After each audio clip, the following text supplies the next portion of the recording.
tanggal 6 kita sudah berlaku untuk kegiatan yang secara nasional. Nah, jadi kita ngecek dulu kesiapan personel, peralatan. Memang belum didirikan, tapi ini akan salah satu pos pam untuk penyekatan yang mereka akan ke luar daerah atau yang mau masuk kota Palembang. Jadi harapan kita dengan adanya larangan mudik ini kan bukan untuk kepentingan pemerintah atau Polri, tapi ini untuk kepentingan masyarakat banyak dalam rangka mencegah penularan COVID-19 yang cukup intens tempat kita ini cukup tinggi lah. Pak, untuk di jalur tikus seperti apa Pak ya? Mungkin di jalur-jalur tikus Pak. Jalur tikus. Ya. Nah, ini jalur tikus. Tikusnya beda mudik ya. Jadi Pak ini kan kita dekat di jalur-jalur utama ya. Tapi jalur tikus kita tetap melakukan pemantauan ya. Ada polsek, ada pospol yang kan sudah tahu ya, jalur-jalur yang khusus yang memang kadang-kadang dia berusaha untuk mencari jalan untuk menuju Palembang atau sebaliknya.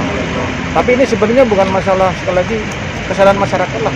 Ini bukan masalah untuk saling kucing-kucingan, tapi ini adalah untuk kepentingan masyarakat banyak dalam rangka mencegah COVID-19. Itu yang harus penting. Jadi edukasi kepada masyarakat harus menjadi bagian yang paling utama.